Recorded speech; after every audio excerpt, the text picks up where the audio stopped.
Todas as manhãs quando eu acordo, um novo dia bate à porta do meu ser. Contemplando, agradeço em harmonia a melodia de um novo amanhecer. Sigo caminhos que me levam, sigo em prece. Tudo acontece quando a gente quer a luz das mazelas do meu peito em agonia. Trago esperanças, meu coração é de Jesus. E hoje tenho essa paz que me alivia, pois cada dia que eu me encontro com a fé, não há distâncias nem fronteiras para quem quer. E no meu peito tem uma luz que alumia. Não há distâncias nem fronteiras para quem quer.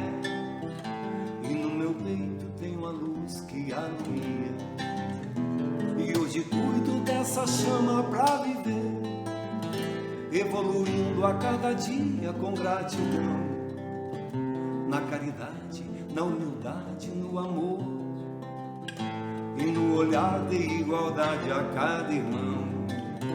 Na caridade, na humildade, no amor, e no olhar de igualdade a cada irmão.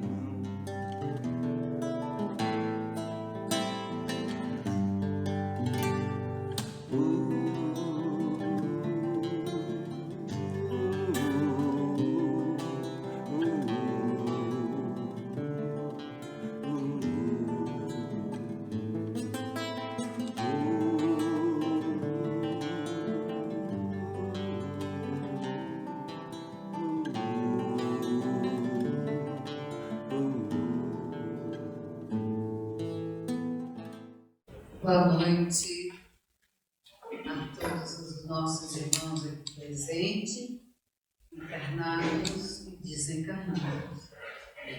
Sejamos todos muito bem-vindos. Estamos sob as bênçãos e as graças do nosso Pai Celestial. A mensagem de Emmanuel: paz por dentro.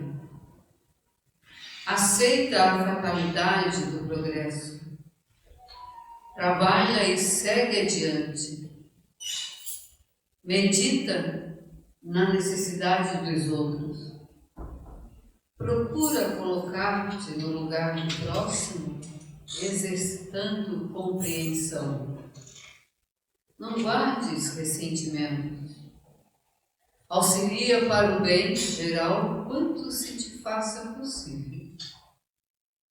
Atende às próprias obrigações. Não tentes felicidade fora da consciência tranquila. Observa que não estás sem motivo em teu grupo familiar. Evita o pessimismo. Recorda sempre que a esperança é uma luz eterna. Não te envaideças com vantagens que são empréstimos de Deus. Considera por vitória o desempenho dos próprios compromissos. Cultiva equilíbrio e serenidade. Foge a qualquer forma de violência. Aceita a realidade de que possuis unicamente aquilo que constróis por amor. Entrega-te a Deus na oração de cada dia. Desse modo, terás paz contigo por dentro e assim pacificarás. Na serenidade desse instante, vamos elevar os nossos corações e nossos pensamentos ao Mestre Maior, pedindo para que Ele desça uma chuva de pétalas, de luzes, para que nós possamos prestar bastante atenção e guardar os ensinamentos em nosso coração. Pai nosso, que estais nos céus, santificado seja o vosso nome. Venha a nós o vosso reino. Seja feita a vossa vontade, assim na terra como nos céus. O pão nosso de cada dia dai-nos hoje. Perdoa, Senhor, as nossas dívidas, assim como nós perdoamos os nossos devedores. Não nos deixes cair em tentação. Livra-nos de todo mal. Assim seja.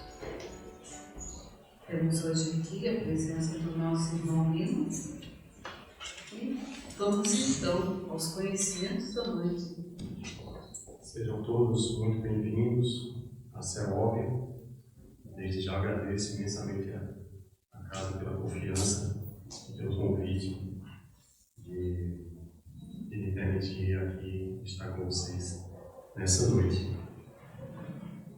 Há um ponto árabe que diz que um cidadão que era discípulo de um mestre sufi árabe, a uma certa ocasião ele estava numa hospedaria quando ouviu duas outras pessoas conversando e a conversa lhe chamou a atenção.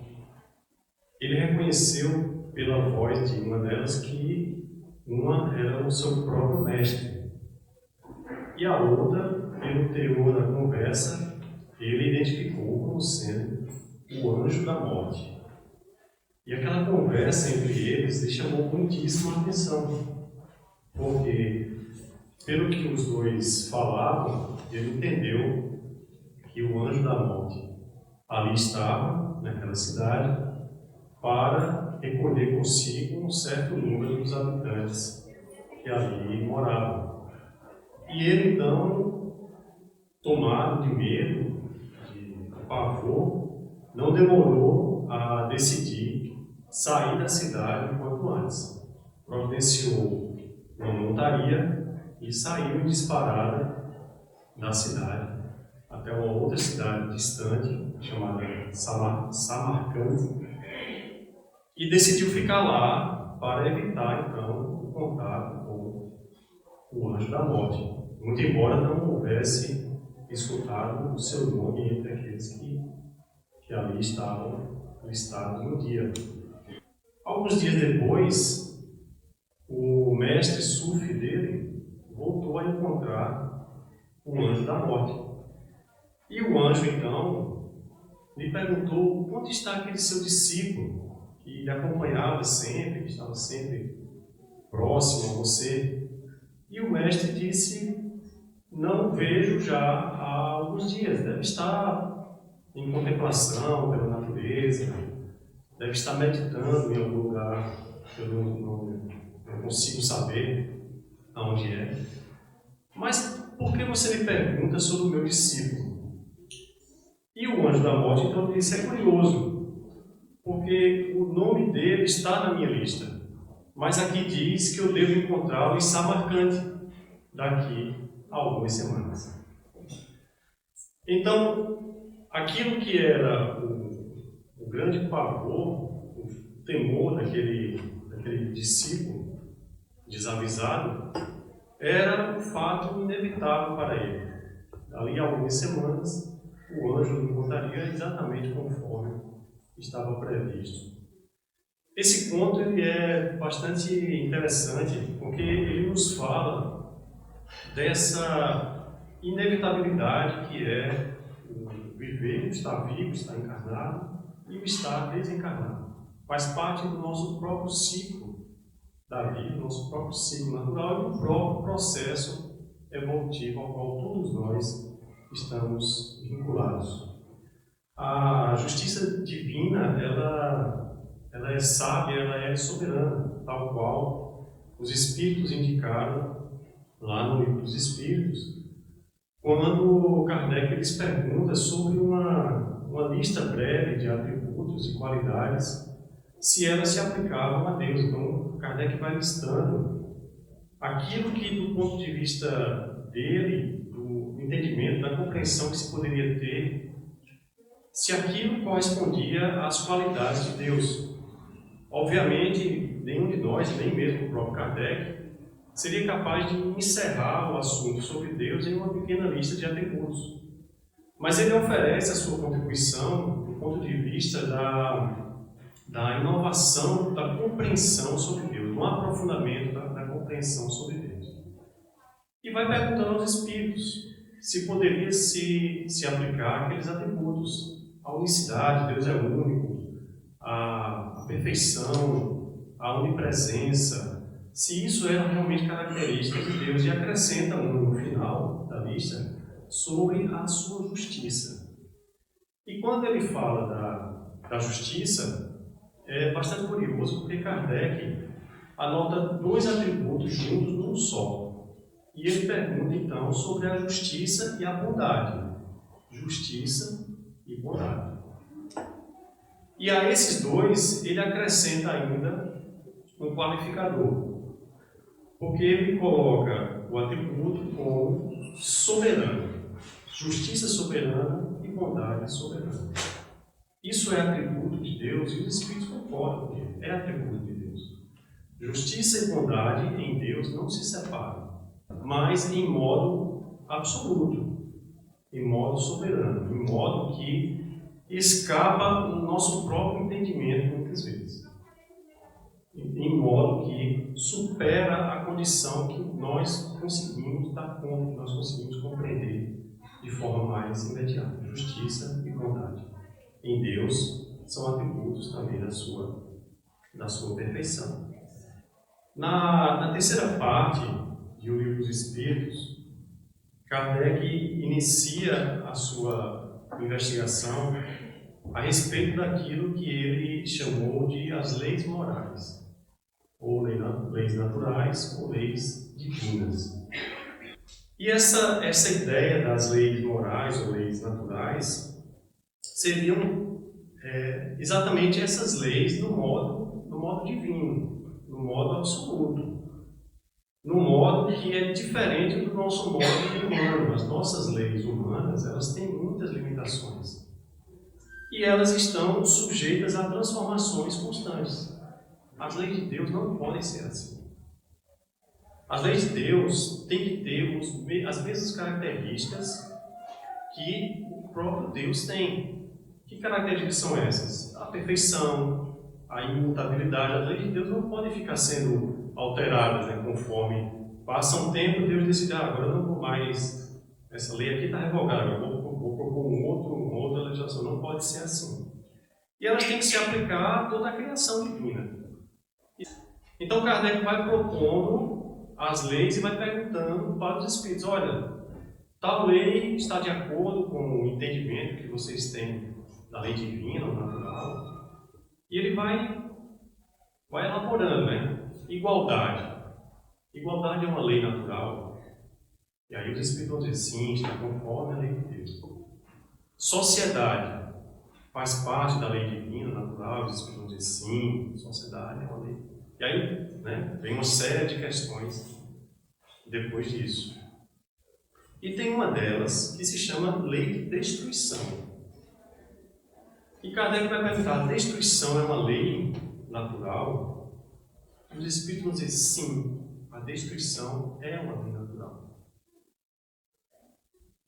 Muito embora o entendimento que eles próprios vão dar, e logo na primeira pergunta do capítulo eles vão dizer isso, é de que destruição, do ponto de vista divino, significa transformação.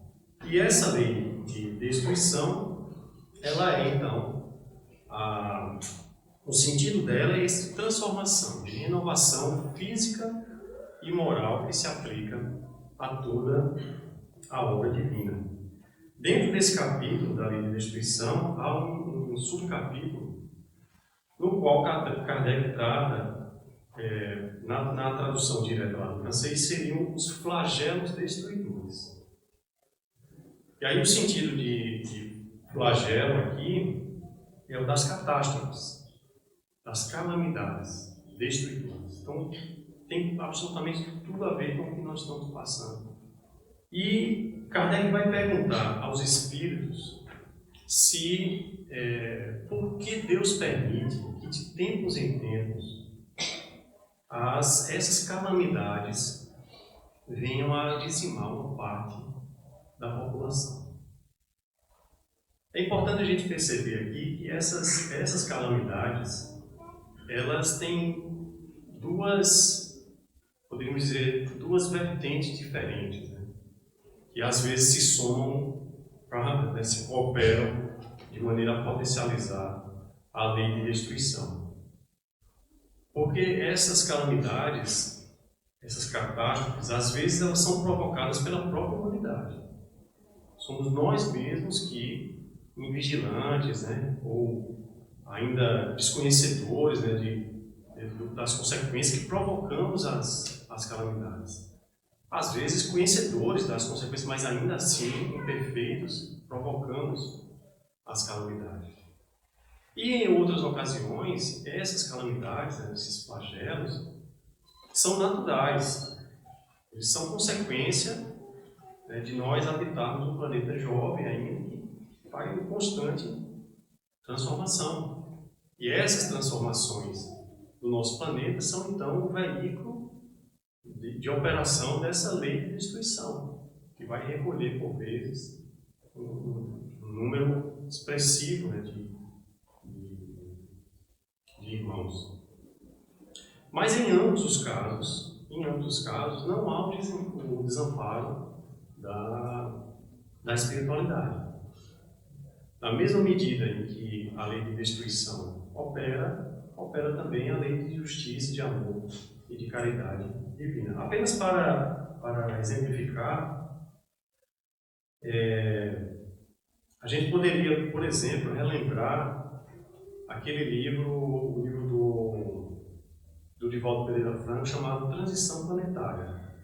E nesse livro, Transição Planetária, a gente vai ver toda a movimentação do plano espiritual para receber, para acolher os espíritos desencarnados por ocasião da tsunami lá no Sudeste Asiático, há alguns anos atrás.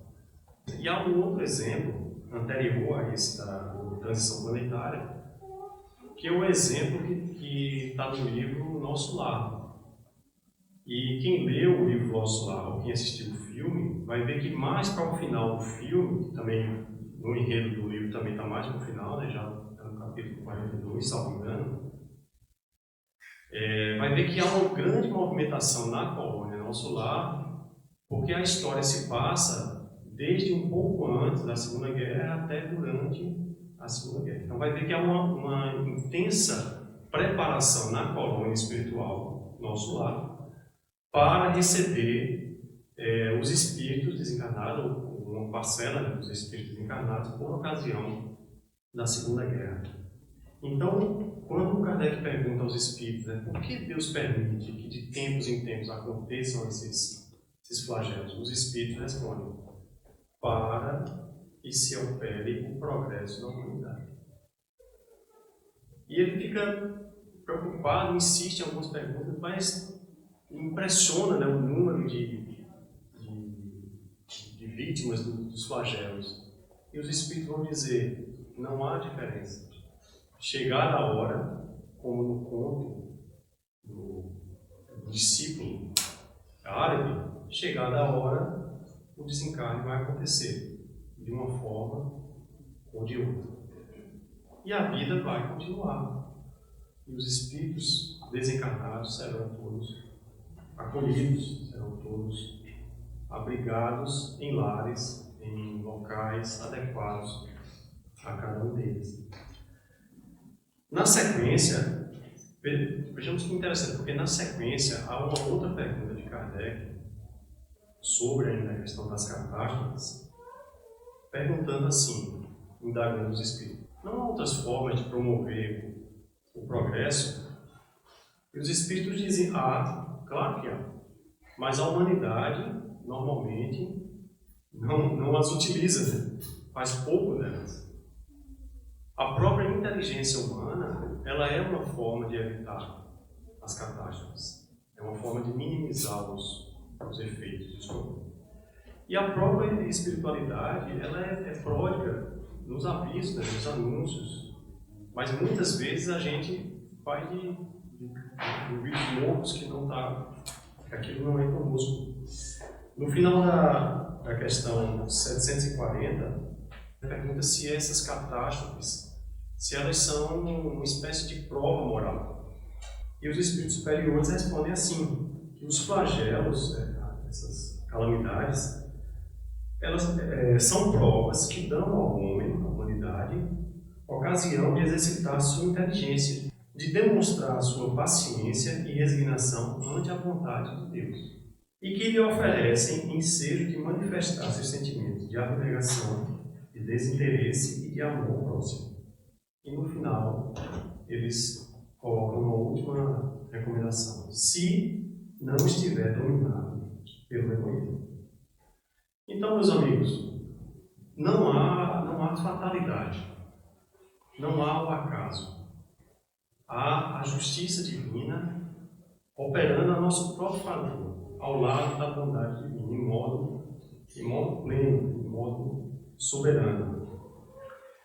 E há essa necessidade nossa, como os próprios Espíritos dizem, de resignação ante a vontade divina e de compreensão de que a vida, ela continua sendo a vida.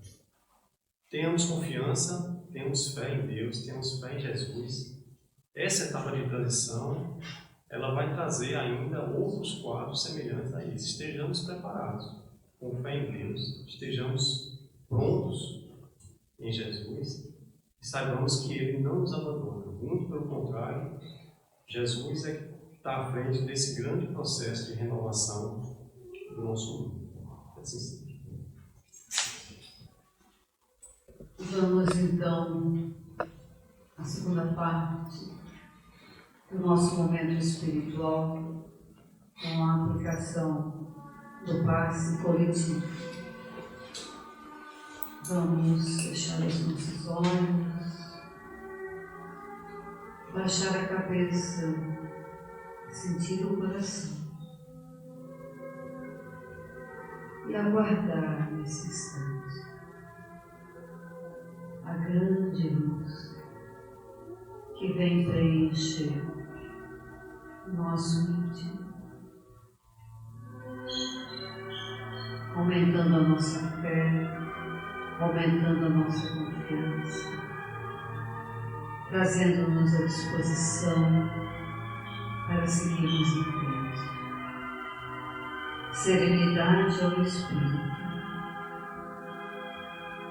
Que o amor de Deus possa nos trazer essa bênção de luz, nos tocando com a sua bondade, com a sua misericórdia. Que a luz do nosso coração possa brilhar com compaixão. Que o sentido da solidariedade, o sentido da fraternidade, da amizade à humanidade se faça em nossos corações. O plano espiritual está sendo dividido, mas podemos lembrar que outros tantos corações lá fora necessitam também desse mesmo pão. Por isso, Pai, nós te agradecemos e te pedimos: alimenta a todos os irmãos em humanidade que necessitam do teu amor, do teu abraço, do teu carinho. Muito obrigada, equipe espiritual. Obrigada, Jesus.